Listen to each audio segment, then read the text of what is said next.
Ada. Oke, sudah jam 5. Saya mulai dulu ya, Pak Dadu. Ya, oke. Sambil menunggu yang lain, saya buka dulu. Assalamualaikum warahmatullahi wabarakatuh. Waalaikumsalam warahmatullahi wabarakatuh. Semuanya, terima kasih sudah bergabung di diskusi pakar bersama IAGI. Ini acara dalam rangka ulang tahun ke-60 IAGI. Pesertanya yang daftar terakhir ini 579 orang, tapi kita hanya bisa menampung sampai 500 partisipan. Terima kasih antusiasnya kepada teman-teman semua.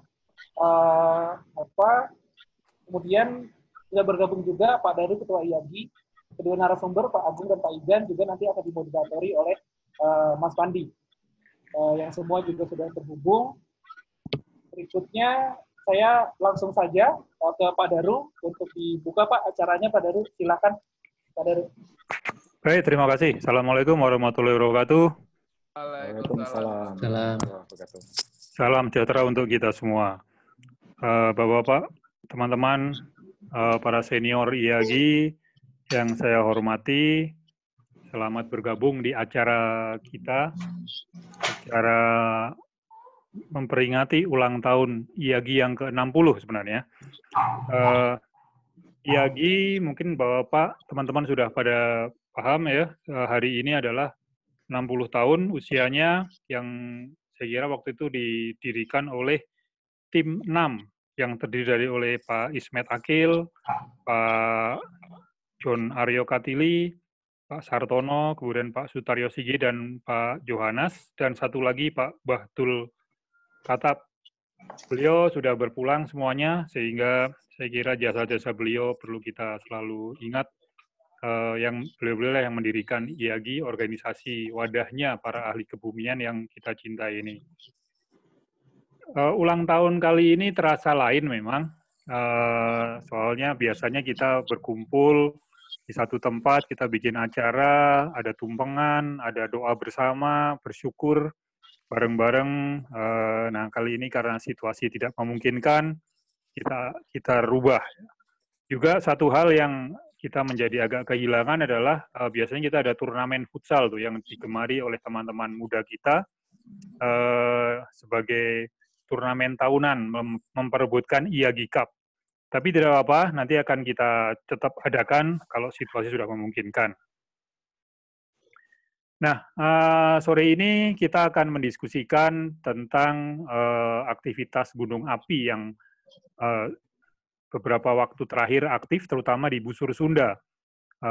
Mungkin ada seperti Gunung Merapi di Jogja, kemudian Gunung Semeru yang batu-batu ada di Jawa Timur, dan terakhir Gunung Krakatau.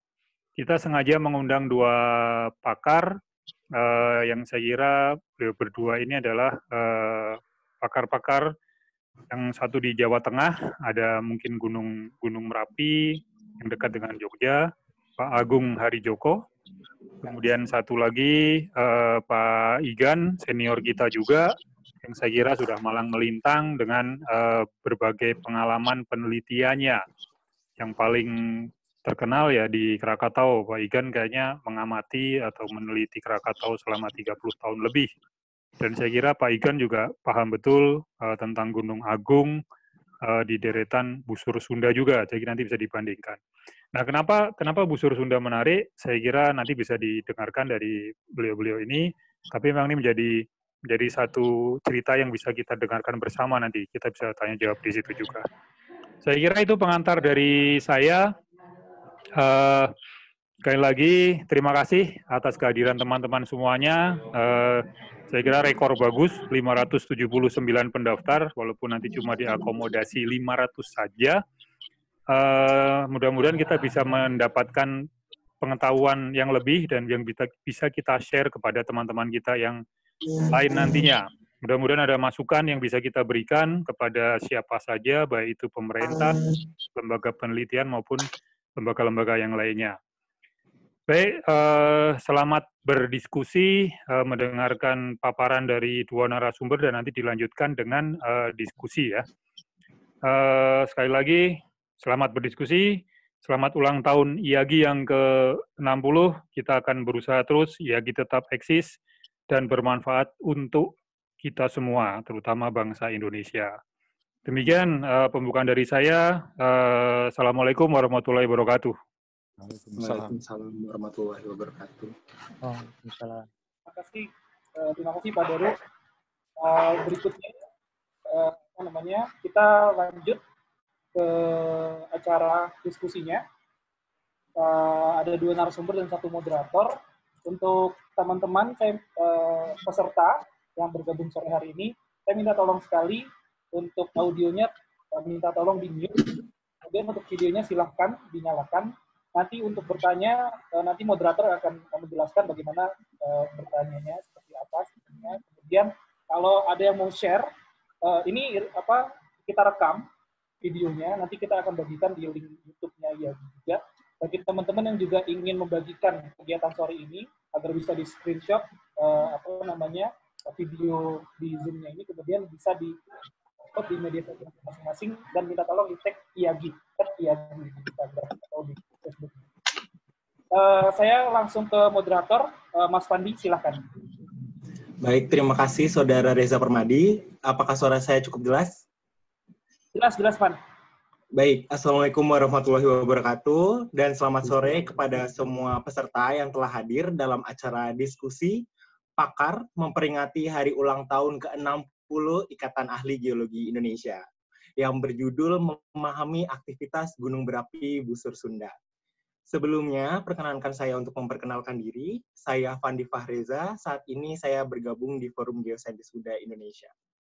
Baik, teman-teman, kita masuk ke pokok bahasan kita pada hari ini. Selama kurang lebih beberapa menit ke depan, kita akan berdiskusi mengenai aktivitas gunung api khususnya di Busur Sunda. Di mana kita tahu bahwa Indonesia merupakan negara yang dikelilingi oleh gunung api aktif sebagai akibat dari posisi tektonik Indonesia yang berada di titik konvergensi 3 lempeng besar bumi. Dan kita bersama tahu bahwa berbagai mikrokontinen yang menyusun Sundaland melintang dari ujung Pulau Sumatera hingga Pulau Sumba. Dan tepat di tepian kumpulan mikrokontinen tersebut terbentuk gugusan gunung api aktif tak terkecuali Gunung Anak Rakatau. Dan kita tahu bahwa beberapa hari yang lalu kita dikejutkan oleh kabar meletusnya Gunung Anak Rakatau, dan 2 tahun yang lalu bahkan terjadi bencana tsunami di pesisir barat Banten akibat longsoran Gunung Anak Rakatau tanpa didahului oleh gempa bumi. Dan rekan-rekan semuanya telah bersama dengan kita saat ini 2 pakar yang telah hadir, dan perkenankan saya untuk memperkenalkan pembicara kita pada hari ini. Yang pertama yakni Bapak Insinyur Igan Sutawijaya, Master of Science. Beliau lahir di Cianjur 23 Juli 1957.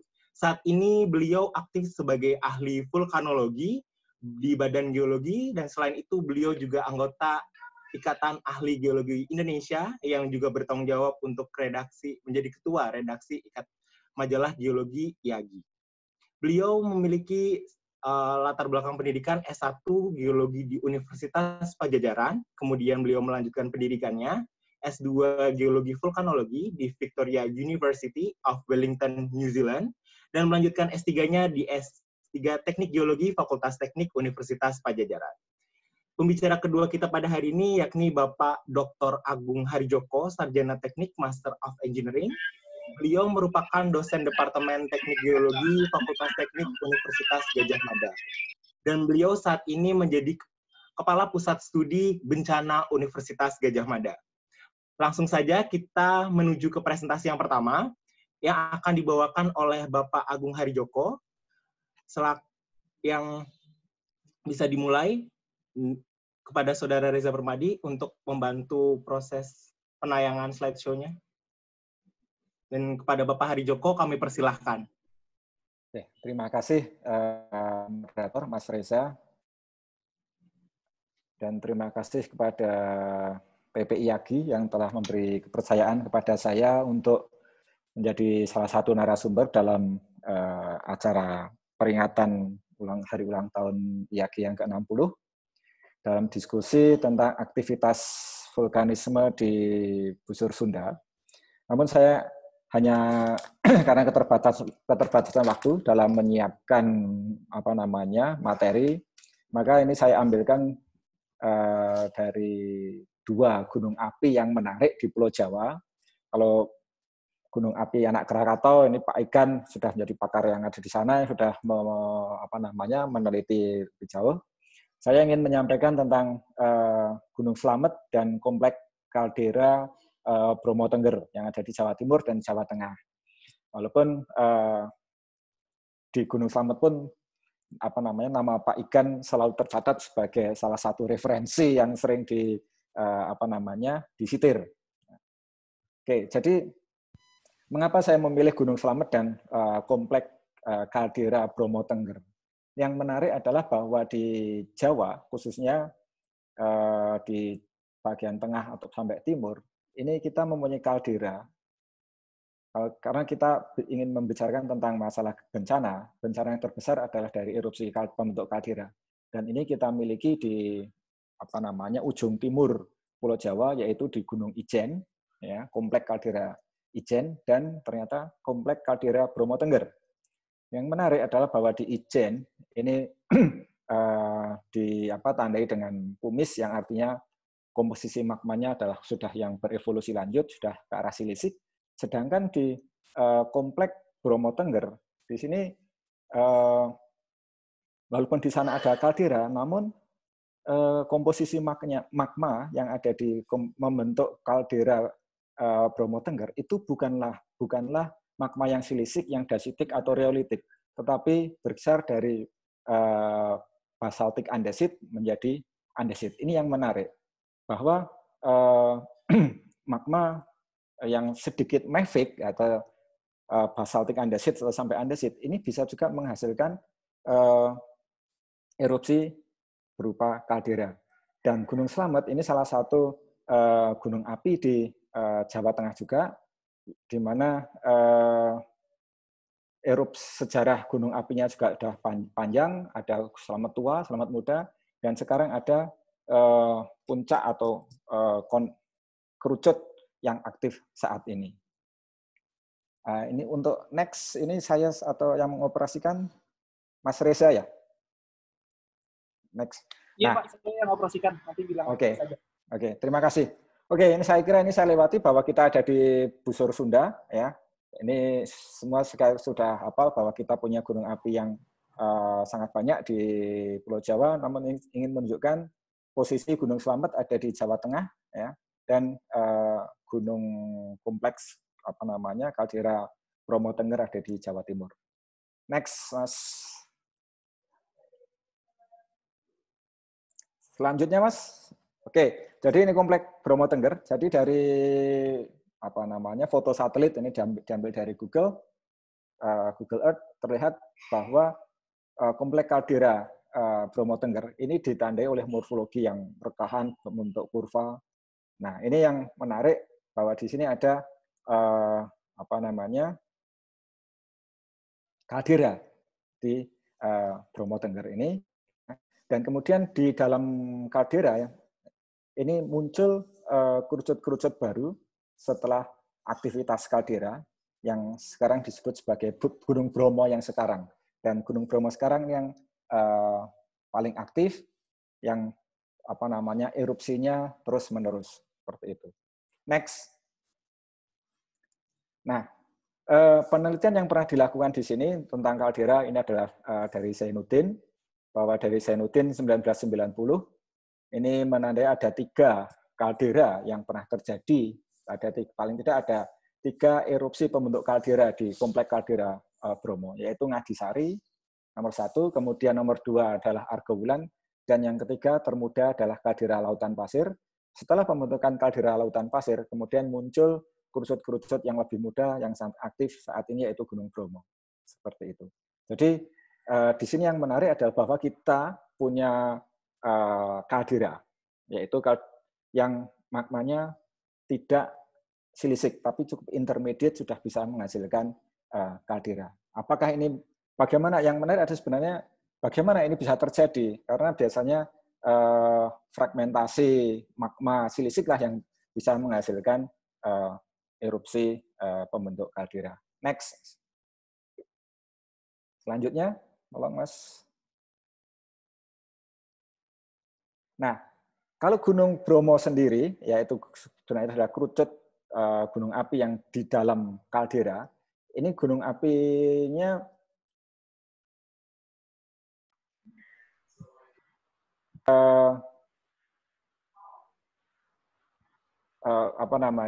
kecil, tapi erupsinya cukup sering. Dan ini dari data yang dikompilasi dari Zainuddin 2011 dan data dasar gunung api Indonesia, sejak sebelum 84 sebenarnya sudah ada, tapi di sini saya sebutkan bahwa mulai dari tahun 1984, paling tidak kita sudah pernah ada 7 erupsi sampai 2016. Ini catatan sampai 2016 itu ada 7 erupsi. Jadi kisaran erupsinya ada yang panjang sekitar sampai 10 tahun, ada yang cuma 4 tahun, seperti ada bahkan 1 tahun. Ini pernah terjadi di Bromo. Jadi perulangan erupsi inilah sebenarnya yang menarik. Walaupun dari Bromo, erupsi Bromo sendiri, ini erupsinya bisa dikatakan erupsi-erupsi yang VEI-nya masih VEI rendah, mungkin di bawah VEI 4. Namun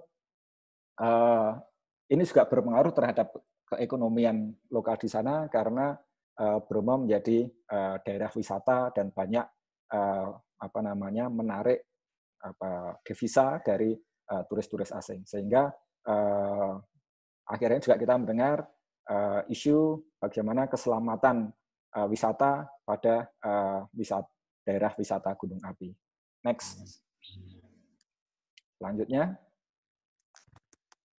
Nah, yang menarik adalah kalau ini kita bandingkan apa sih komposisi magma, karena komposisi magma dari kompleks gunung api atau kompleks kaldera Bromo Tengger. Ini saya ambil dari data dasar gunung api dan dari Zainuddin 2011 bahwa erupsi dari batuan Bromo Tua komposisinya adalah basalt, sedangkan erupsi Bromo 2010-2011 ini komposisinya sudah basaltic andesit. Artinya untuk erupsi Bromo ini magma sedikit lebih mengalami diferensiasi pengkayaan SiO2, di mana kecenderungan mempunyai erupsi yang menjadi lebih eksplosif itu lebih besar dibandingkan yang basaltik. Dan yang menarik adalah adanya perubahan alkalinitas dari magmanya, di mana Bromo Tua ini tipenya alkalin dengan K rendah, sedangkan erupsi Bromo yang muda 2010-2011 ini mempunyai alkalinitas yang lebih tinggi, maksudnya dalam potasium yang tinggi, K tinggi. Selanjutnya, next please. Nah, ini dari hasil penelitian saya dengan mengacu kepada Zainuddin 2011 ya, bahwa ada 3 kaldera. Nah, sampel yang saya ambil ini adalah sampel lava yang terbentuk setelah Ngadisari dan kemungkinan sebelum erupsi lautan pasir, dan skoria hasil erupsi kaldera lautan pasir. Di sini kita melihat bahwa ada perubahan komposisi kimia, terutama kalau kita lihat dari SiO2, bahwa ada peningkatan SiO2 dari yang lava, dia adalah basalt sampai basaltic andesit, untuk yang skoria, ini sudah mencapai komposisi magma andesit. Jadi yang menghasilkan kaldera di kompleks kaldera Bromo Tengger ini komposisinya adalah yang andesitik. Dan alkalinitasnya adalah high K, termasuknya adalah high K alkalin. Ini yang menarik, dan ini berbeda dengan pembentukan kaldera di sebelahnya, yaitu Gunung Ijen, di mana komposisinya adalah asitik. Next. Selanjutnya. Nah, sedangkan kalau kita lihat erupsi Gunung Bromo-nya sendiri yang sekarang, yaitu Gunung api Bromo yang aktif sekarang, erupsinya tercatat sejak 1804, berlangsung pendek, dengan masa istirahat ada yang 1 tahun sampai yang terpanjang tadi ada 16 tahun. Nah, tipikal dari erupsi yang sekarang, menurut Zainuddin, erupsi 2010-2011 terutama adalah erupsi freatomagmatik, dan ini adalah tipikal dari kompleks yang kurcut pasca kaldera yang ada di kompleks Bromo Tengger. Seperti itu. Next. Nah, sedangkan ini adalah peta kawasan rencana bencana dari Gunung Bromo. Kalau kita lihat dari peta di sini bahwa daerah bencana, daerah bahaya itu hanya ada di daerah di dalam kaldera lautan pasir. Jadi bisa dikatakan erupsinya bukanlah erupsi besar, sehingga bisa dikatakan aman untuk masyarakat yang jauh sekitarnya. Namun bagi pariwisata, maka tetap saja ini menjadi sangat penting.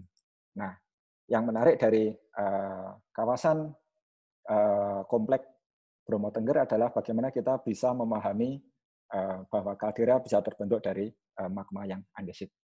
Selanjutnya, next, ini kita beralih ke Gunung Slamet di Jawa Barat. Ini adalah gunung api strato aktif tipe A, cukup merupakan gunung tertinggi di Jawa Tengah, ya. Tapi kedua di Pulau Jawa setelah Semeru. Penelitian yang sudah ada di sana ini tentu saja adalah Pak Igan, ya, dan rekan-rekannya. Kemudian erupsi ini sejak 1825. Periode erupsi terpendek, periode istirahat terpendek adalah 1 tahun, sedangkan yang terpanjang adalah 19 tahun. Ini kita ambil dari data dasar Gunung Api Indonesia tahun 2014. Selanjutnya, next. Nah, ini adalah catatan erupsi Gunung Slamet, ya. Yang terbaru adalah tahun 2019 terjadi peningkatan. Baru dinaikkan menjadi waspada, belum sampai ada erupsi, tapi erupsi terakhir ada 2014 dan erupsinya berupa erupsi strombolian yang bukan erupsi yang besar. Next, Mas. Selanjutnya. Nah, namun yang menjadi perhatian dari Gunung Slamet ini adalah kalau kita lihat dari peta kawasan rawan bencana Gunung Slamet, ini ada semacam perpanjangan dari zona KRB zona 3 ini yang ke arah barat laut. Ini masuk yang namanya ke Lembah Guci. Dan Lembah Guci ini yang menarik adalah sekarang menjadi destinasi pariwisata yang naik daun untuk Jawa Tengah, karena di sana banyak berkembang hotel-hotel baru, karena yang menarik adalah adanya mata air panas, pemandian air panas. Nah, yang menarik, walaupun area ini masuk ke kawasan 3, zona KRB zona 3, ini daerah di sini sekarang sangat berkembang untuk pengembangan pariwisata. Nah, kalau kemudian kita lihat di sana, saya juga sudah melakukan penelitian di sana, bahwa di Lembah Guci ini kita bisa menemukan endapan aliran skoria yang tebal. Dan ini berkali-kali. Dan kalau kita lihat dari DEM, mungkin bisa kita lihat di Google Maps atau di Google Earth, yang paling mudah, kita melihat bahwa produk-produk erupsi dari gunung api yang sekarang, itu semua masuk ke dalam Lembah Guci. Sehingga oleh PVMBG, ini sangat tepat dinyatakan sebagai kawasan rawan bencana 3. Dan yang menarik adalah bagaimana nanti keekonomian di sana dan pariwisata, yang sebagai pariwisata, dan kebencanaan di sana. Bagaimana antisipasi bencana yang ada di Lembah Guci, yang ada di barat laut dari Gunung Slamet. Next. Selanjutnya, Mas. Nah, ini dari peta Pak Igan bahwa Gunung Slamet ini perkembangannya juga menarik karena ada Slamet tua dan ada Slamet muda. Nah, di mana Slamet tua di sini berada di barat, sedangkan Slamet muda itu ada di timur, dan ada kerucut yang sekarang aktif yang kita kenal sebagai Gunung Slamet, dan di sini ada lembah ke arah barat laut itu yang dinamakan lembah Guci, katakanlah seperti itu. Nah, erupsi yang besar biasanya ditandai dengan pumis, ini bisa dijumpai di daerah barat, itu Kali Keruh, itu dari dari petanya Pak Igan, bahwa di sini ada pumis Kali Keruh, dan sebenarnya kita juga bisa mendapatkan endapan pumis jatuhan yang sangat cukup tebal, lebih dari 1 meter tebalnya di daerah barat, di bumi Aji Barang sekarang. Jadi sebenarnya pernah ada erupsi besar dari Gunung Slamet. Sedangkan Gunung Api Slamet Muda ini magmanya lebih mafic dibandingkan yang Slamet Tua. Ya. Namun yang menarik adalah bahwa erupsi-erupsi dari Gunung Slamet yang sekarang ini masuknya adalah ke Lembah Guci. Itu yang menarik. Next. Nah, kalau ini dari komposisinya, saya ambil dari data dasar gunung api dan juga dari hasil penelitian saya, bahwa memang ada perbedaan antara Slamet Tua dan Slamet Muda. Terutama yang Slamet Tua ini sudah berevolusi sampai andesitik, sedangkan yang Slamet Muda dia masih basaltik. Kemudian alkalinitasnya kalau kita lihat Slamet Tua dia adalah kal-alkalin, sedangkan yang Slamet Muda adalah toletik. Artinya seolah-olah dia less differentiated seperti itu. Kemudian alkalinitasnya dari kal medium sampai ke yang muda adalah mempunyai potasium yang tinggi. Ini yang menarik, sehingga apakah ke depan itu Slamet Muda itu apakah akan mungkin menghasilkan erupsi yang cukup besar.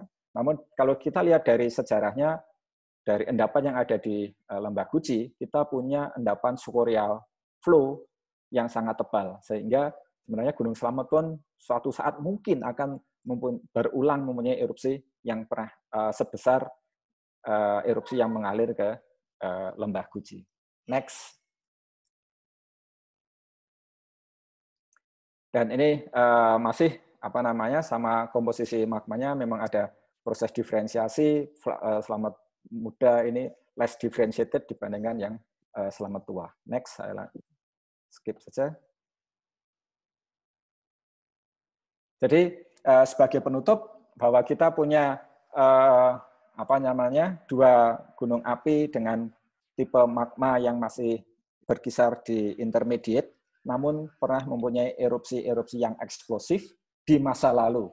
Nah, mestinya bisa nggak kita memprediksi ke depan mestinya mereka punya potensi erupsi sebesar itu. Jadi ini yang harus kita garis bawahi, bahwa walaupun saat ini di komplek Gunung Bromo maupun Slamet erupsinya merupakan erupsi strombolian yang kecil, tetapi di masa lalu pernah punya erupsi yang besar, punya eksplosif, sehingga kita tetap harus melakukan mitigasi di kedua gunung api itu dengan lebih seksama. Terima kasih. Baik, Bapak Agung, terima kasih banyak Pak atas pemaparan materinya. Sebelum masuk ke sesi pertanyaan, akan dilanjutkan langsung sekarang pemaparan materi yang kedua, yakni dari Bapak Igan Sutawijaya. Kepada Bapak Igan Sutawijaya, waktu dan tempat kami persilahkan. Dan mohon bantuannya kepada Saudara Reza Permadi untuk membantu setting presentasi untuk materi dari Bapak Igan Sutawijaya. Saudara Reza. Ya. Halo Pak Igan. Pak Igan, halo. Pak Igan masih terhubung?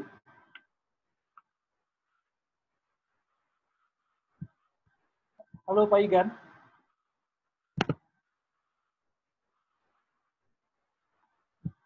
Ya.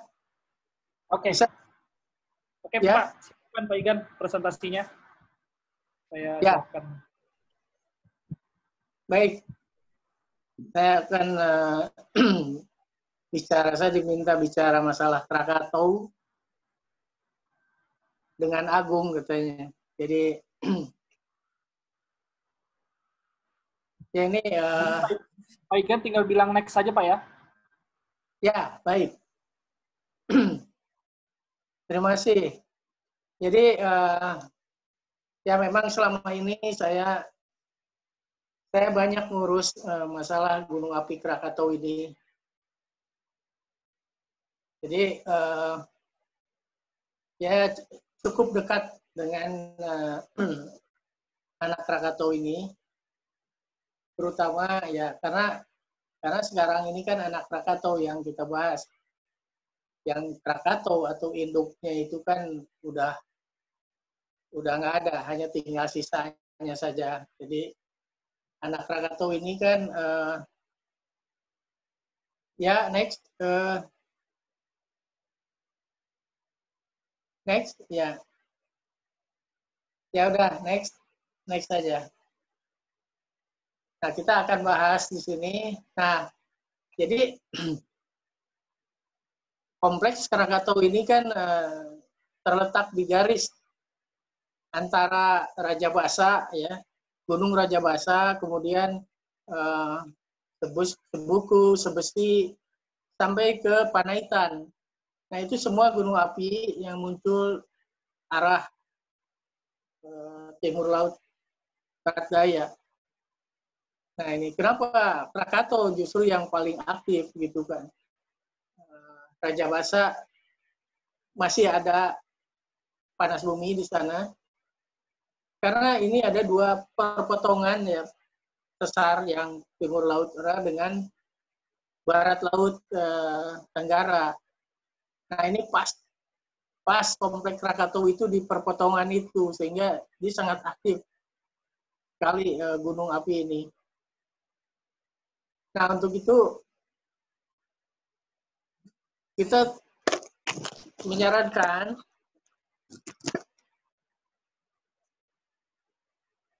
ya supaya struktur ini kita teliti, struktur yang ada di dasar Selat Sunda ini. Dan itu ya kita pernah lah kerjasama dengan PPGL untuk mengetahui dasar dari Selat Sunda itu. Nah itu kemudian juga ada Profesor Heri ya yang juga mempelajari struktur di Selat Sunda ini dan gunung apinya. Ya next.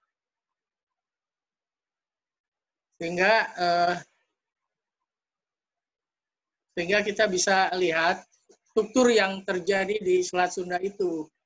Dan inilah ada 4 pulau ya yang terbentuk di sini, yaitu di kompleks Gunung Api Krakatau. Yaitu ada Pulau Rakata yang di selatan, kemudian Panjang ya di timur, dan Sertung di barat. Nah, kemudian gunung api itulah yang ada di tengah, anak Krakatau. Jadi anak Krakatau ini terbentuk tahun 1930 atau 1929 lah dia aktifnya. Nah, itu setelah mengalami pembentukan kaldera yang terjadi pada tahun 1883 yang menghancurkan itu 2,5 gunung api ya, 2,5. Jadi ada Rakata, ada Danan, ada Perbuatan. Nah itu Danan, Perbuatan, dan setengah Rakata itu dihancurkan tahun 1883. Pada volume itu 11 km persegi volumenya ya, 11, sekian. Nah sekarang ini anak Krakatau itu kemarin tumbuh ya, tumbuh. Jadi kita hitung volume dengan silika kontennya ya, kandungan silikanya itu dari tiap leleran lava yang keluar kita ambil analisis. Nah itu ada perkembangan enggak gitu kan. Nah itu ternyata ada. Dari volume juga pas kemarin itu 2018 itu sama volumenya 11, sekian. Itu kilometer kubik. Nah, itu ya kita next. Next.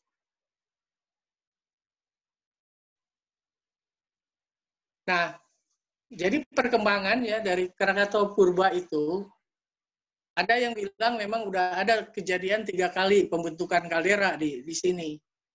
Tetapi yang jelas itu adalah tahun 1883 dan sebelumnya juga, sebelumnya ada yaitu 460 Masehi katanya.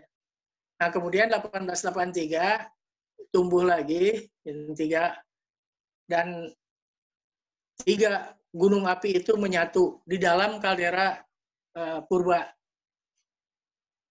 Nah, di situ tumbuh sampai menghasilkan volume 11 km persegi kubik. Kemudian dihancurkan lagi tahun 1883. Dan kemarin itu tumbuh, anak Krakatau itu udah mencapai volume 11 km persegi tahun 2018.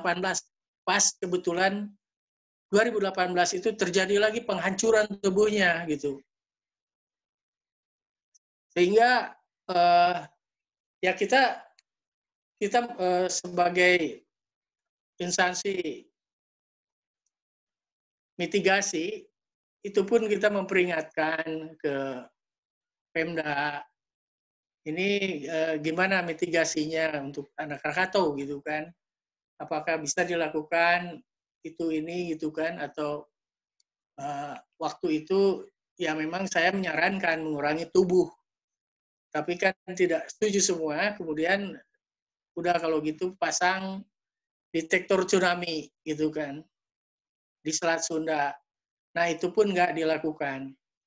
Sehingga begitu ada tsunami, ada penghancuran tubuh itu, terjadilah tsunami itu.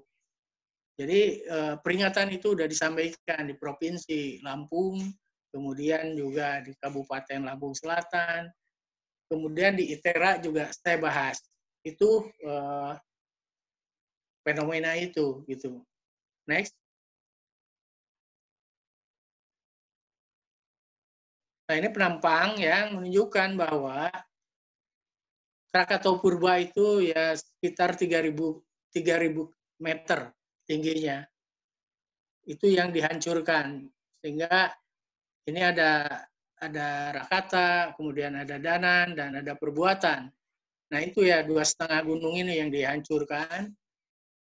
Kemudian dia menyisakan Pulau Rakata dan Pulau Sertung serta Panjang. Next. Nah, kita kalau bahas bahaya Gunung Anak Krakatau, memang kalau letusannya itu tidak terlalu membahayakan. Karena ini jauh kan ke darat, itu sekitar 45 km, sama antara ke Banten juga dengan ke Lampung. Nah, ini kan letusan-letusan ini hanya mempercepat pertumbuhan saja gitu kan. Ini hampir tiap tahun 92 sampai 2001 itu hampir tiap hari meletus. Sehingga cepat sekali tumbuhnya anak Krakatau ini. Kemudian, nah ini juga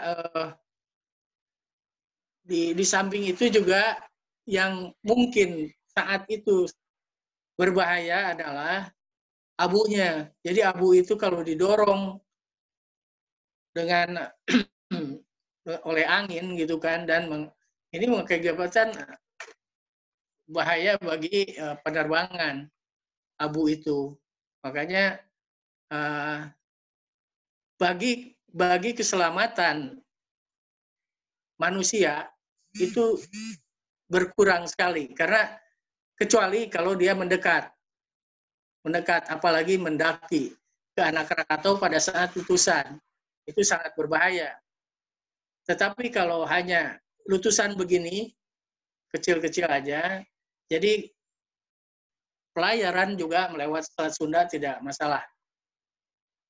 Nah kemarin itu memang ada penghancuran ya tahun 2018 itu mengakibatkan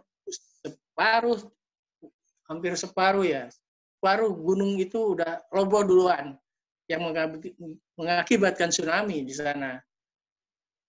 Nah untuk itu kan sekarang ini memang hanya 150 meter lah sisa dari itu karena kronologinya ya next. Next.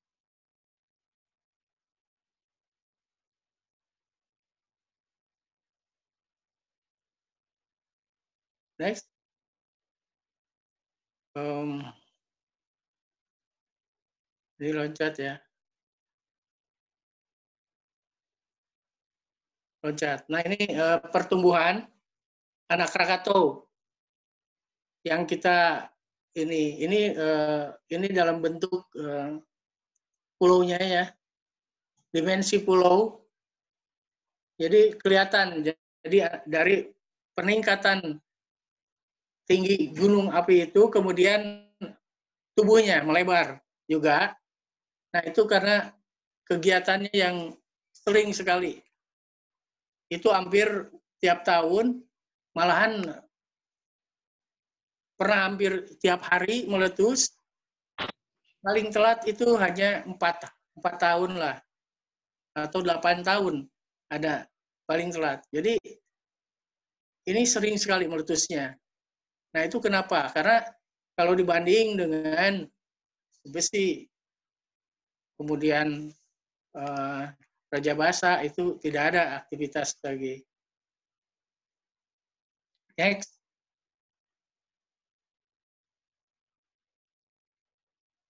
Nah ini skala, jadi ini grafik pertumbuhan. Pada tahun 2000 kemarin itu 2015, 2016 itu udah mencapai 428. Ini meter ya, 428 meter. Belum juga dari muka laut ke bawah itu 200 meteran. Nah, pertumbuhan ini sangat cepat. Kalau dilihat grafik seperti ini kan sangat cepat sekali tumbuh gitu. Dan sekarang ini tahun 2020 turun langsung. Kemarin 2018 ya, turun langsung ke 150. Next.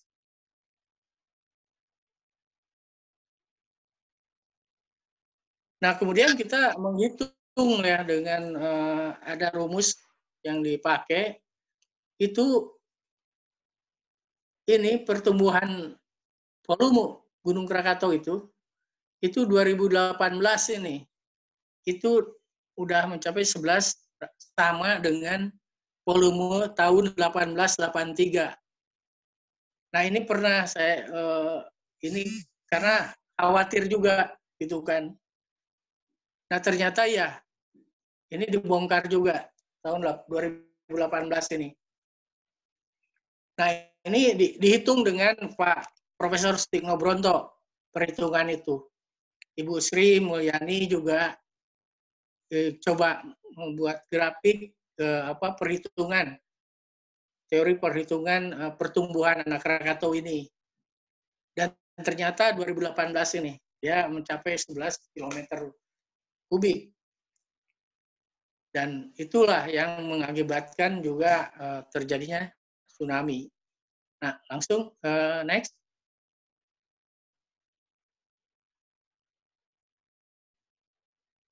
Dan ini peta geologi ya yang saya bikin itu ini lava-lava ya, yang warna-warni itu lava. Terus yang ininya piroklastik, yang putihnya itu piroklastik. Ini lava-lava ada tahunnya di situ, dan kita lihat bahwa lava-lava itu kan ke arah barat daya, ke utara itu ke timur, apalagi sedikit sekali. Nah ini mungkin berat sekali ini di sini, daerah selatan barat daya itu. Makanya begitu dijebol letusan kemarin itu, dia melongsorkan tubuhnya dari lava-lava itu yang berlapis terus di situ. Next.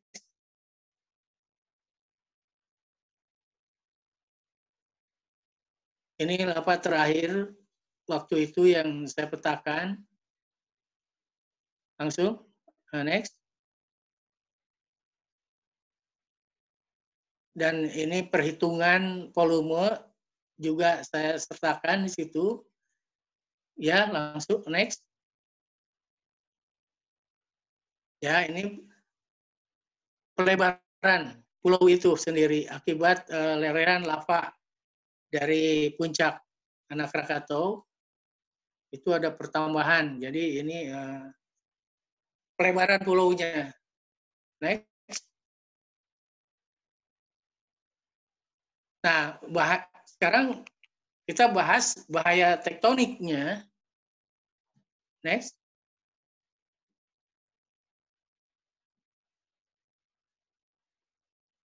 Nah, waktu itu kita kerjasama dengan PPGL bahwa di Selat Sunda itu, di dasar, itu banyak sekali struktur. Ini gambarnya begini ya. Nah, banyak sekali struktur-struktur yang terbentuk, tetapi itu coba gambar berikutnya.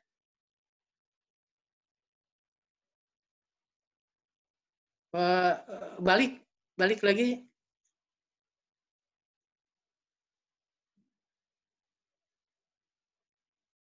Nggak muncul ya gambarnya.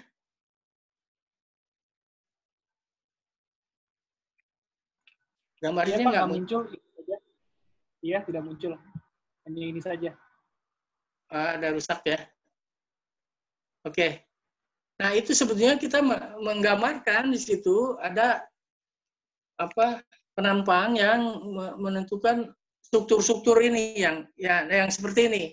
Ini struktur ini banyak sekali. Jadi kalau dibikin penampang itu banyak sekali. Jadi struktur-struktur itu di Selat Sunda. Nah, itu yang juga dikhawatirkan.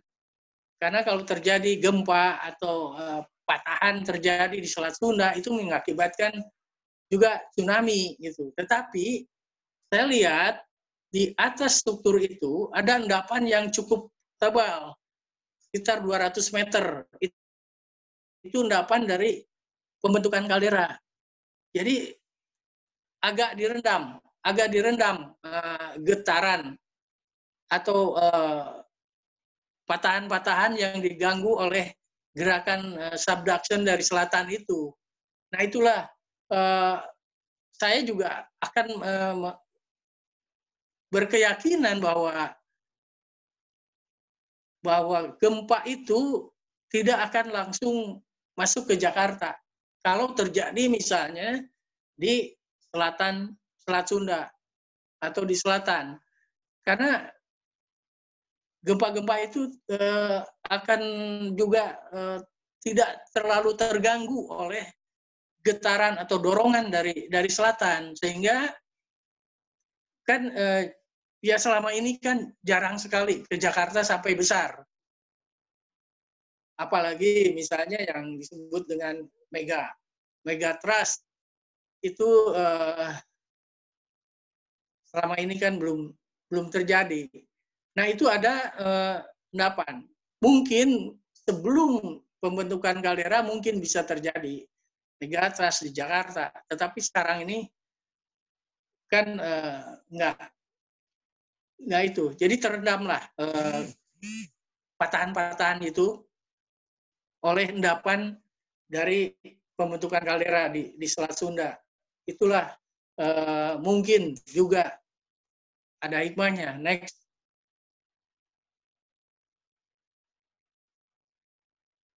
Nah, ini juga struktur ini ada yang tebal itu kan,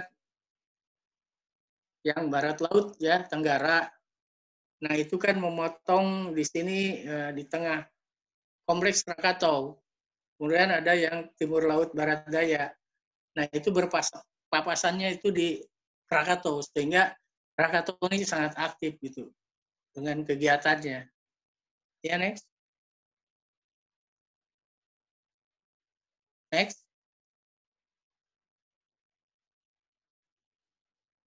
Nah, kita sekarang bahaya tsunami. Ya itulah. Kalau tadi, karena 1883 itu juga, tsunami itu akibat dari volume. Itu 80 km persegi kubik dihempas ke laut. Nah, itu mengakibatkan tsunami sampai 30 meter. Nah, itu bahaya dari letusan Krakatau itu.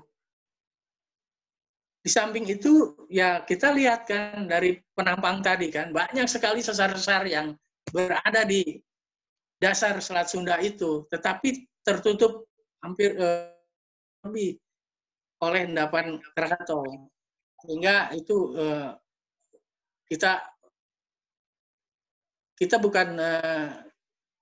bukan tidak berkeyakinan gitu untuk terjadi gempa besar di Jakarta, tetapi itu ada bukti gitu kan, terendam.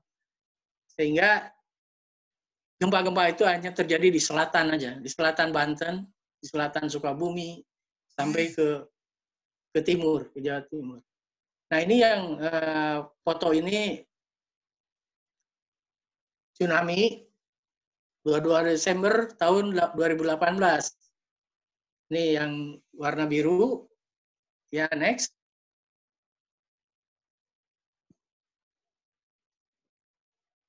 Nah, itu kenapa terjadi ada pendobrakan ke arah barat daya? Waktu itu ini saya gambarkan, itu ada gerakan ke arah barat daya, karena saya melihat ini ada rekaman tremor yang overscale.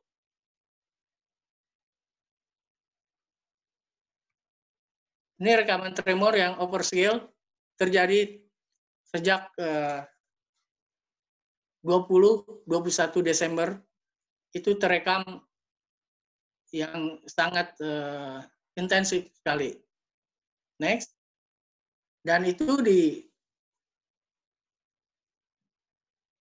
dan kemudian dia mendorong bagian barat daya sehingga terjadi longsoran tubuh dari setengah dari puncak itu, longsor, dan inilah yang menekan gelombang laut, tsunami. Tuh. Terus, lanjut. Dan inilah letusan tanggal 4 Januari yang menghancurkan tubuhnya, yang menyisakan sekarang hanya 150 meter lah tingginya. Itu, dan ini membakar Pulau Rakata, Pulau Panjang, dan mengendapkan endapannya juga di daerah utara. Ini letusan cukup besar. Itu ada kerucut, itu adalah Rakata. Rakata itu 800 meter tingginya. Jadi bisa dibayangkan, ini tinggi letusan itu. Pada saat itu, 4 Januari, itu yang menghabiskan tubuhnya sama sekali. Lanjut.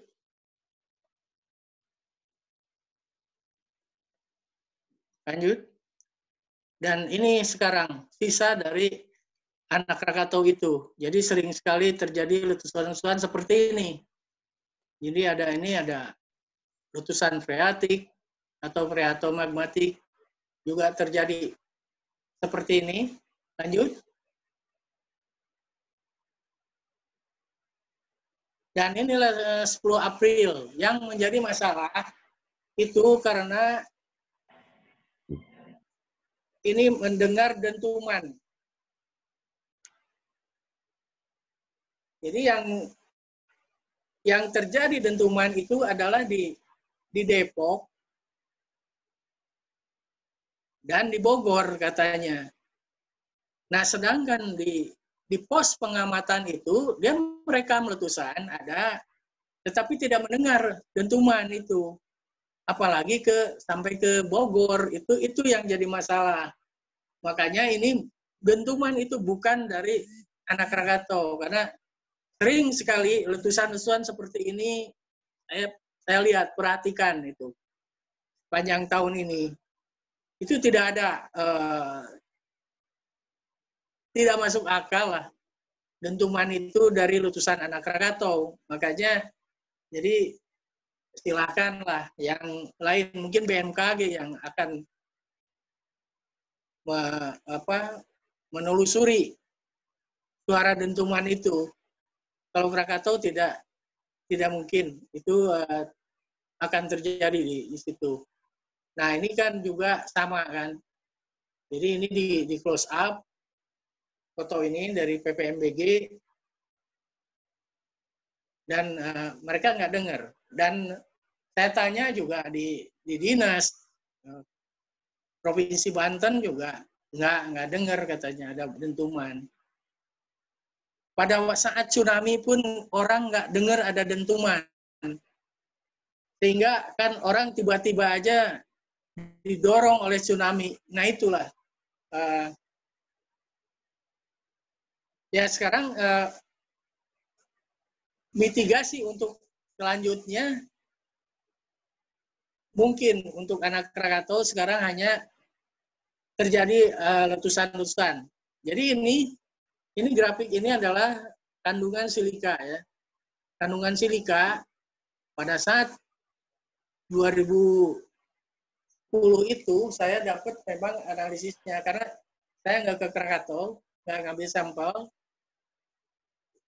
karena udah pensiun. Nah ini saya dapat nih dari Itali bahwa itu ada terakhir itu 61% silika kontennya, 61, sekian. Nah itulah juga menunjukkan bahwa ini semakin asam, semakin intensif untuk menghasilkan magma asam. Next.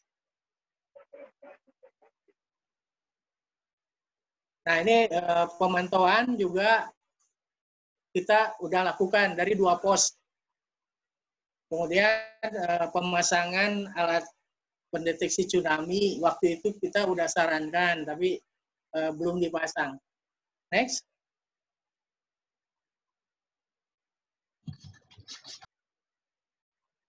Nah ini kan lokasi posnya itu di Pasauran, kemudian di Cantik ya, Targo Pancuran di sana di Lampung Selatan.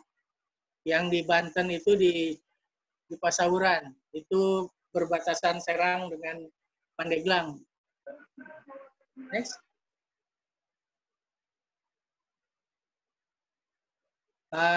Ini kita menyarankan waktu itu untuk dipasang bottom pressure recorder BPR ke Lampung. Tapi mungkin karena nggak tahu apalah, itu nggak sempat dipasang. Lanjut. Lanjut. Inilah model BPR itu. Jadi untuk pendeteksi tsunami. Kita udah nanya harganya, alatnya udah siap, tapi ternyata Pemda nggak bisa melaksanakan ini. Ya udah lewat. Akhirnya ya udah tsunami terjadi. Lanjut.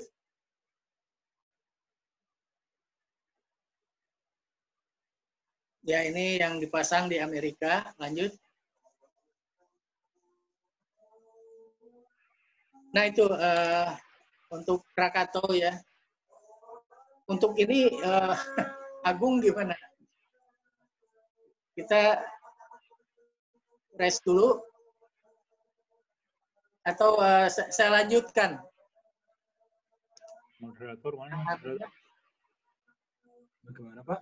Mau karena kondisi saat ini sudah Ya. maghrib, mau di break dulu atau mau dilanjut 1-2 pertanyaan setelah ini Pak? Karena setelah ini hanya ada sesi pertanyaan dan penutup Pak. Ya, karena ini ada azan ya. Ya, kita break dulu aja kali ya Pak ya. Break dulu sebentar. Ya. Nanti saya lanjutkan 10 menit lagi ya, Agung. Karena Agung memang bahannya juga belum saya siapkan lah. Tapi akan bicarakan sedikit lah masalah Agung. Baik, kepada seluruh partisipan, acara diskusi bersama pakar kali ini kita istirahat dulu sembari menunggu waktu azan dan juga mungkin yang ingin beribadah kurang lebih 10 menit dari sekarang. Close dulu deh. Kita beri tepuk tangan yang meriah dulu dan mengucapkan terima kasih kepada dua pembicara kita pada hari ini. Terima kasih, Pak. Dan jangan lupa untuk bergabung kembali 10 menit setelah ini ya Pak, Bu, untuk sesi pertanyaan. Kita break dulu 10 menit. Terima kasih. Kembali lagi ke host. Terima kasih. Ambil break salat maghrib, bisa disiapin pertanyaannya. Jadi, moderator sudah bilang, tombol raise hand, silahkan ditekan tombol raise hand. Kemudian nanti akan saya... Jadi, sekalian. Kalau untuk snack makanan, ada Mas Dion dari Ranarko, bisa mengirimkan makanan di sini. Terima kasih, Pak. Silakan break dulu ya.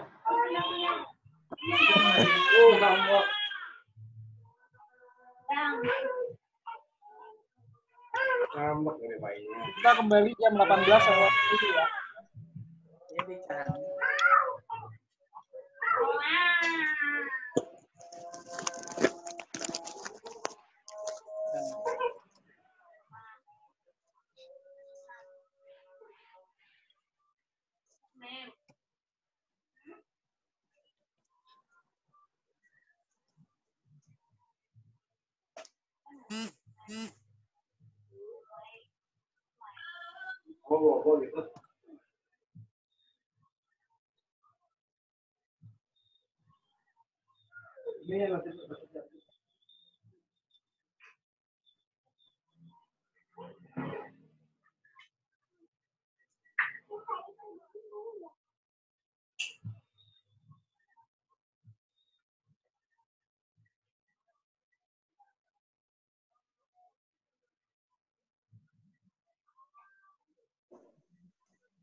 Cai Bu. Saya minum punten.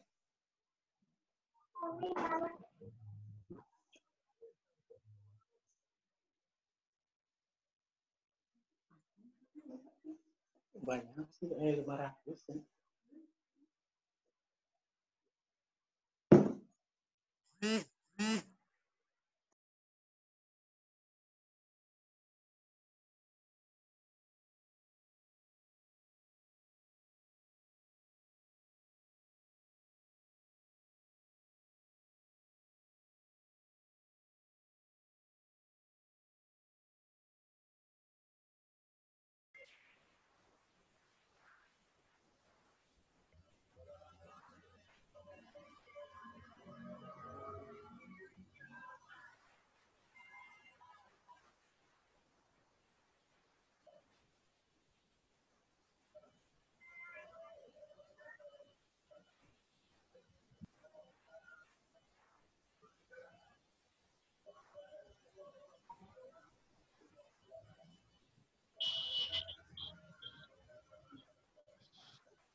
Silakan Pandi. Kayaknya Pak Igan sudah ada. Baik, Pak Igan dan Pak Agung sepertinya sudah bergabung kembali. Kepada para peserta, kita sekarang masuk ke sesi tanya-jawab. Bagi peserta yang telah mengikuti diskusi pakar ini, kita akan membuka 3-4 pertanyaan, namun kita akan prioritaskan pada pertanyaan yang raise hand dulu ya. Bagi teman-teman yang ingin langsung bertanya, silahkan pilih pada pilihan more dan raise hand, nanti akan kami tunjuk siapa yang akan bertanya. Silahkan. Ini ada Mas Alfiadi. Silahkan Mas Alfiadi untuk mengajukan pertanyaannya. Oke, terima kasih Mas Reza sama Mas Pandi. Kan saya Alfiadi. Saya sekarang lagi bekerja di dunia geothermal juga. Saya mau bertanya kepada Pak Igan sama Pak Agung. Pertama Pak Agung ya, menarik Pak Agung untuk melihat evolusi dari Bromo ya, kaldera Bromo ya, yang mana dari basaltik berubah menjadi intermediate sampai sekarang. Nah itu tuh faktor yang mempengaruhi apa ya Pak ya? Apakah memang dari produksi magmanya itu ada perubahan dari segi komposisi batuannya, atau memang dari sumber sendiri itu ada perubahan? Nah yang kedua itu adalah ke Pak Igan. Ini masalah ini Pak, kebetulan lapangan saya itu ada di Raja Basa, dekat dengan Anak Krakatau. Jadi ingin bertanya secara struktur sih, ini sebenarnya Raja Basa itu, tadi kan ada gambaran bahwa Raja Basa itu satu deretan dengan Anak Krakatau, sebesi suku. Tapi kalau kita lihat di lapangan itu tuh kita punya manifestasi di Raja Basa itu yang mana aktif itu tuh sejajar dengan Great Sumatra Fault di situnya. Nah, saya pengen tahu itu apakah memang dipengaruhi oleh Great Sumatra Fault sendiri, atau adanya satu struktur yang berarah north yang sejajar dengan Anak Krakatau tersebut. Itu aja mungkin Mas pertanyaan dari saya. Baik, bisa langsung dijawab Pak Agung, Pak. Oke, saya dulu atau Pak Igan dulu nih?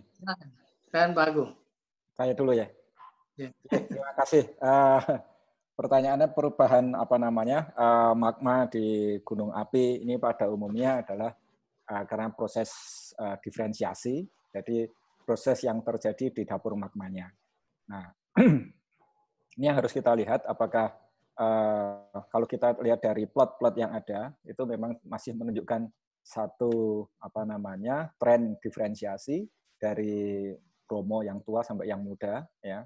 Ini jadi sumber dari bawahnya masih sama, cuman kemudian proses di dapur magma karena mungkin dia punya resident time yang lebih lama sehingga terjadi fraksinasi kristalisasi ataupun kemudian ada proses asimilasi ya, atau ini yang menyebabkan magma yang lebih muda ini mempunyai silika yang lebih lebih tinggi itu.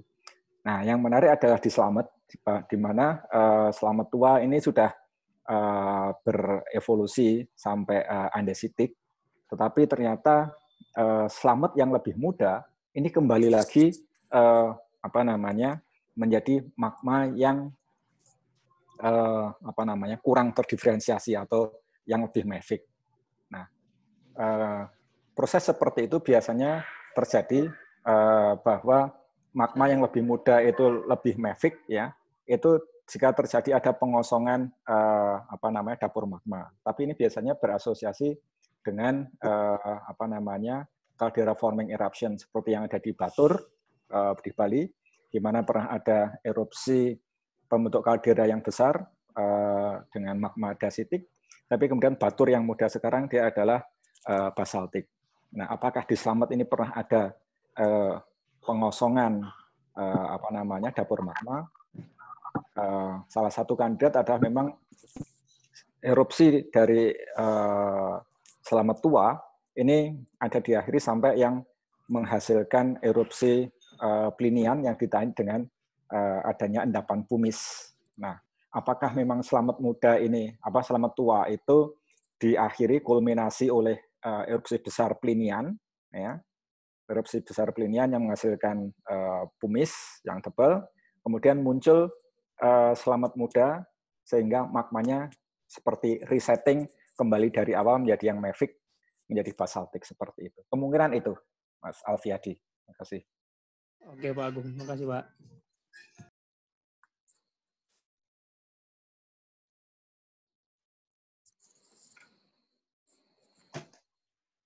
Saya langsung jawab. Iya Pak, silakan langsung jawab. Iya Pak, silakan Pak.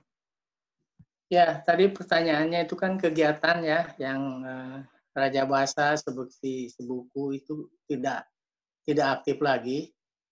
Ya itu kemungkinan juga memang terblok oleh sesar-sesar. Jadi ada sesar Semangko, ada juga sesar Lampung ya yang di Raja Bahasa itu. Mungkin juga ngeblok juga itu. Kemudian jadi saluran kegiatan magmatisnya itu terhenti gitu karena ada sesar-sesar yang arahnya barat laut tenggara itu di Selat Sunda. Nah itu kemungkinan juga itu bisa terjadi blok karena sesar. Kemudian di Anak Rakatau itu, jadi dia perpotongan. Jadi sesar antara timur laut barat daya dengan barat laut tenggara itu pas di Anak Rakatau, sehingga ini sangat aktif di Anak Rakatau itu. Nah, ke selatannya juga sama terblok. Jadi di Panaitan juga itu vulkanik dan itu tidak aktif lagi gitu. Kemudian karena yang jalur timur laut barat daya itu udah sesar tua-tua gitu kan. Jadi di Merak pun ada deretan gunung api itu. Jadi satu termasuk ke danau kaldera danau, kemudian sampai ke Gunung Karang dan Pulau Sari. Nah itu Karang dan Pulau Sari memang ada kegiatan magmatisnya juga. Sampai sekarang ada air panas di sana. Tapi kaldera danau juga ada air panas. Malahan kan mau dibor itu untuk panas bumi di daerah itu. Nah ke arah Meraknya kan hanya bukit-bukit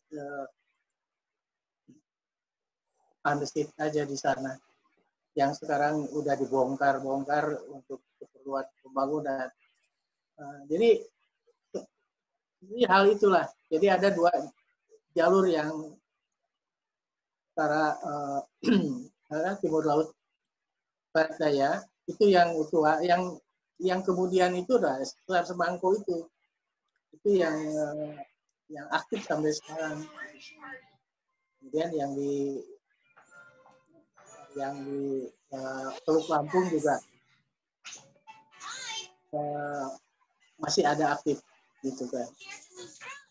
Kira itu bisa memuaskan.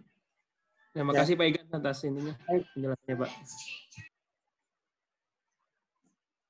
Baik, berlanjut ke penanya selanjutnya. Silahkan klik more dan raise hand untuk ditunjuk oleh Saudara Reza Permadi. Siapa yang akan menanyakan selanjutnya? Ini boleh Mas. Mungkin ada yang ingin bertanya selanjutnya? Mas Ruben, saya Pak Ruben. Ya, silakan Pak siap. Silakan Pak Ruben. Perkenalkan, nama saya Ruben. Saya masih SMA Pak di SMA Negeri 3 Jogja. Kebetulan saya juga punya interest di bidang kebumian. Saya tahun kemarin medali perunggu Asian Geography. Saya ingin bertanya langsung saja ke Pak Igan untuk mempercepat waktu. Apakah gunung yang Anak Rakatau atau yang Rakatau pada zaman dulu tahun 1883 itu pernah memiliki fitur kubah lava? Kan banyak gunung juga di sistem subduksi Sunda itu banyak yang memiliki kubah lava gitu Pak. Pertanyaan saya itu. Terima kasih. Ya. Baik, saya jawab langsung. Halo? Ya, silakan Pak. Silakan dijawab langsung Pak. Silakan. Jadi, yang di Krakatau itu dulu 3 gunung api itu stratovolcano. Jadi bukan kubah lava. Jadi stratovolcano. Jadi sekarang memang masih terlihat sisanya. Ada perlapisan dari piroklastik lava gitu kan, masih kelihatan di sana. Jadi tidak berupa kubah lava di sana. Dan sampai sekarang juga belum terbentuk kubah lava di anak Krakatau ini atau di daerah Krakatau ini gitu. Kira penyebabnya apa ya Pak? Kan yang membedakan sama banyak gunung-gunung api yang di Pulau Jawa sendiri gitu. Ya, pada umumnya adalah vulkanian ya, bukan vulkanian, jadi stratovolcano, gunung api di Jawa itu kan. Ada memang kubah lava di Merapi, itu kubah lava, tapi sekarang kan udah habis juga. Kemudian yang kubah lava itu juga yang jalur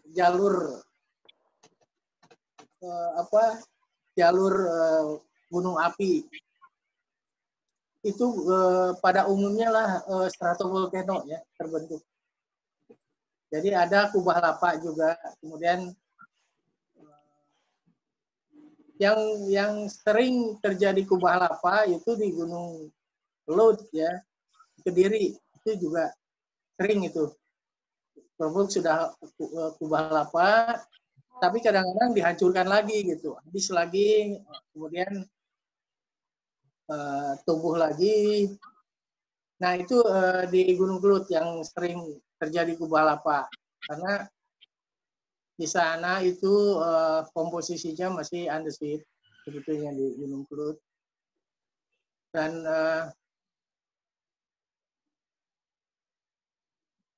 dan suplai magmanya itu karena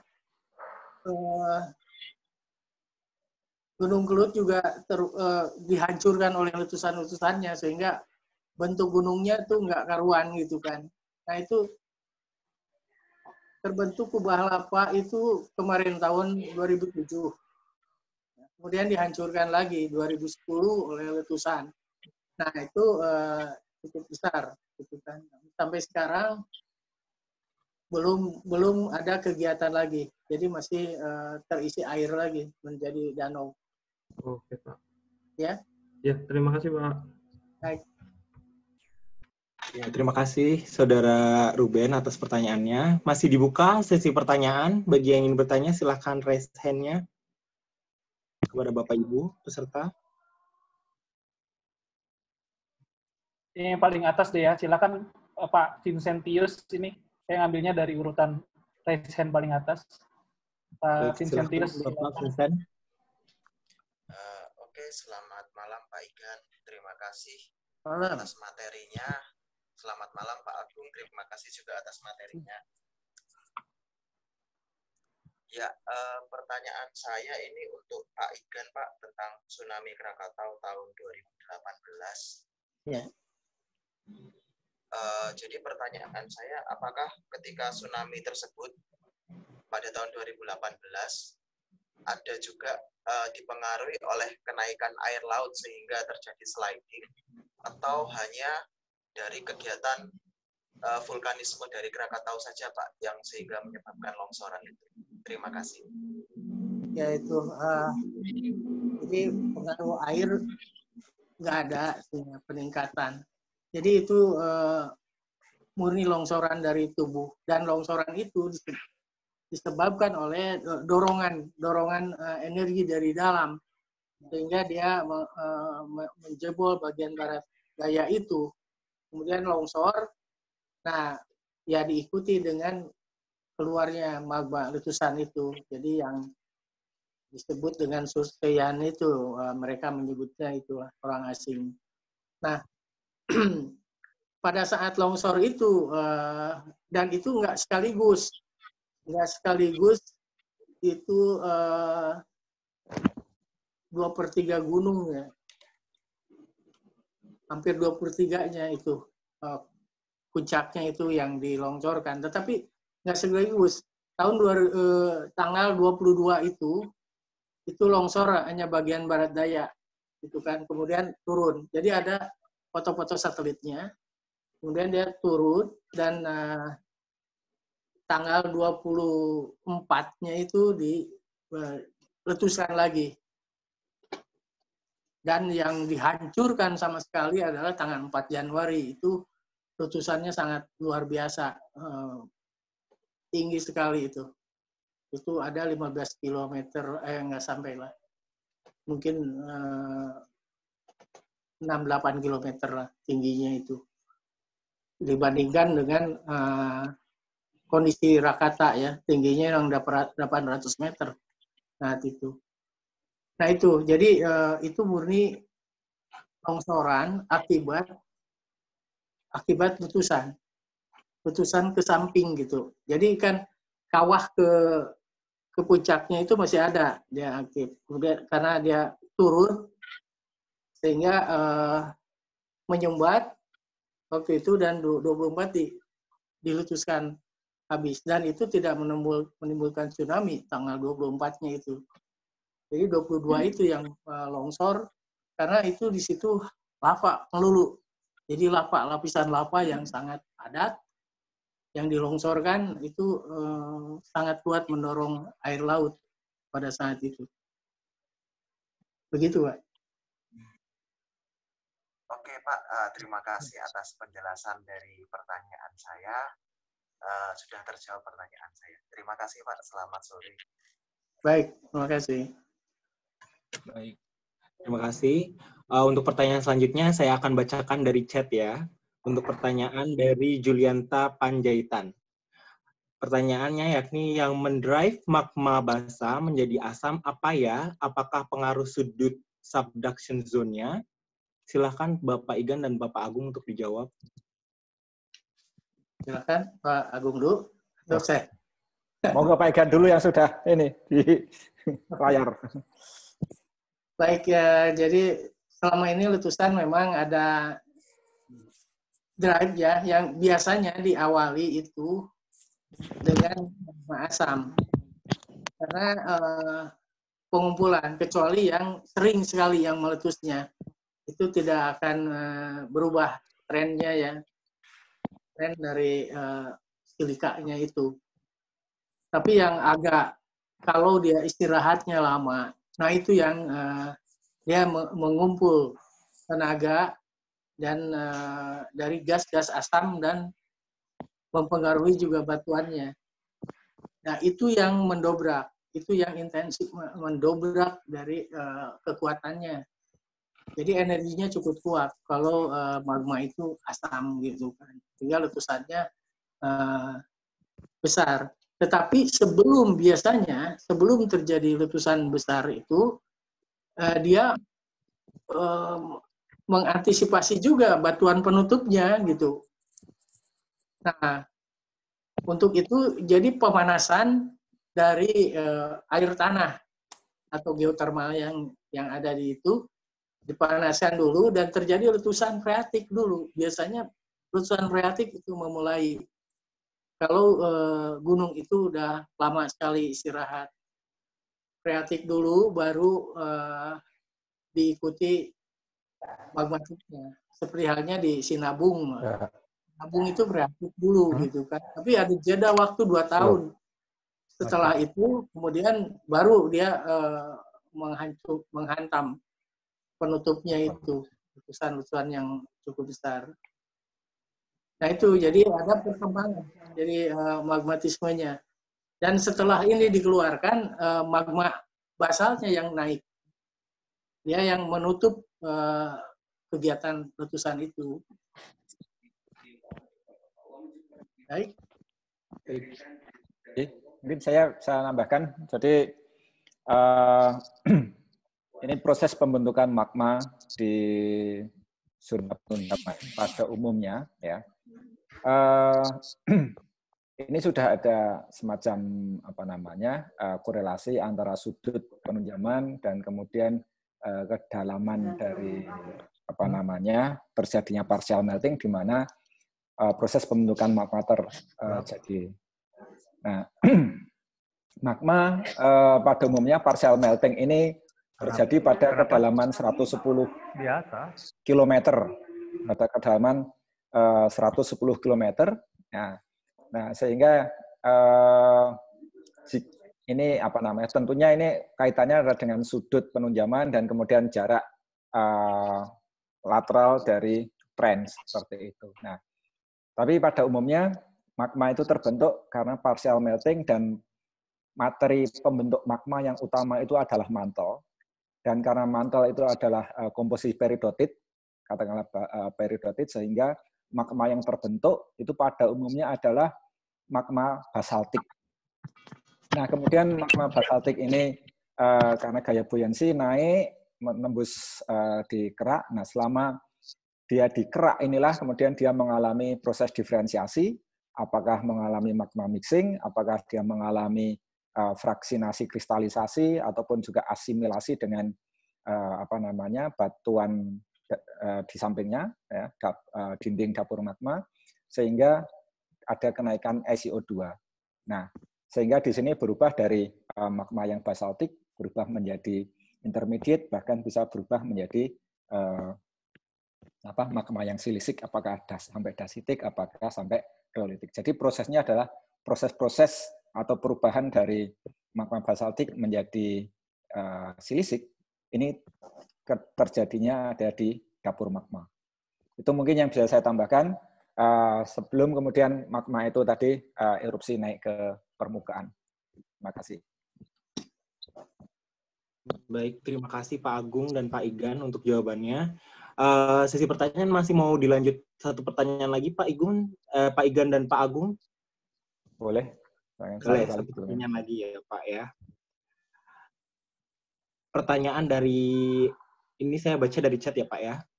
Dari arah, untuk Pak Agung dan Pak Igan mau bertanya, apakah seri magma tholeiitic soskonitik itu berkaitan dengan kedalaman tunjaman atau faktor lain? Terima kasih. Silakan Pak Agung dan Pak Igan untuk menjawab.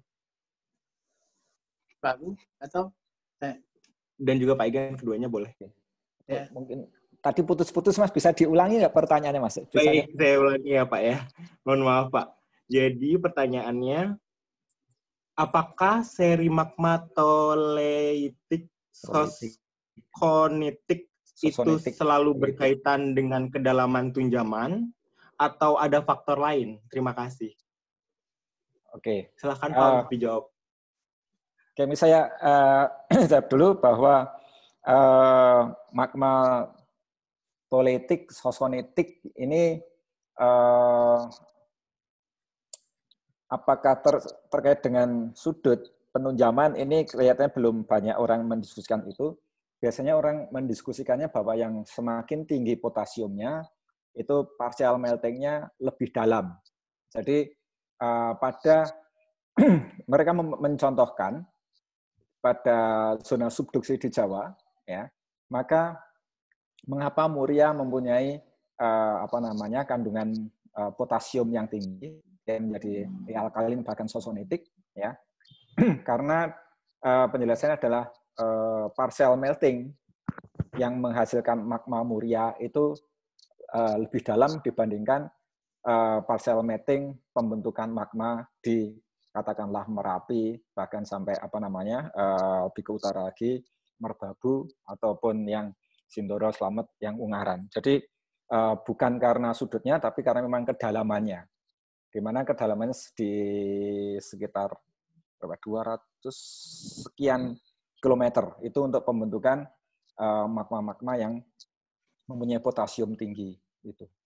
Jadi lebih ke arah kedalaman, dan kedalaman ini yang akan mempengaruhi derajat partial melting dari mantel, sehingga dia mempunyai K yang tinggi. Itu. Jadi perbedaan antara tholeiitic dan sosonitik. Demikian. Terima kasih. Baik, Pak Agung, terima kasih atas jawabannya. Kepada Pak Igan, mungkin ada yang ingin ditambahkan, Pak? Baik, saya tambahkan, memang magma tholeiitic itu ya, itu pada umumnya adalah memang dari mantel keluarnya, jadi bukan dari plate tektonik. Apalagi sonsonitik gitu kan, itu keluar basal sekali. Nah itu biasanya dari mantel. Itu banyak terjadi di pemekaran samudra. Itu muncul gitu, tholeiitic Kemudian kalau yang ada di darat itu biasanya ya dangkal sekali mantelnya. Jadi dia keluar melalui ikut dengan letusan yang terjadi. Kalau tadi kan ada penunjaman itu, jadi ada diferensiasi antara magma dari mantel dengan kerak benua misalnya, gitu kan. Nah itu akan terjadi diferensiasi, prasinasi dari magma itu. Tetapi kan kalau toleitik itu pada umumnya itu. Jadi saya lihat di Bali itu, jadi Bali itu kan ternyata dasarnya itu adalah magma toleitik. Jadi basal toleitik itu dasar dari Bali. Dulu kita menduga Bali itu kan pecahan dari Jawa, kemudian atau dari Lombok. Ternyata enggak, dia adalah muncul dari pemekaran. Jadi antara Jawa dengan Lombok itu pecah dan keluar Bali itu. Nah itu saya memang sekarang sedang sudah dibuktikan kan, kemudian dipelajari di Jepang. Ini jadi dasar dari Pulau Bali itu adalah basaltolitik. Kemudian berkembang dengan pergerakan sifat tektoniknya. Di sana kan sekarang dari selatan itu penunjaman, sehingga terjadi perubahan dari komposisi magma di Bali itu.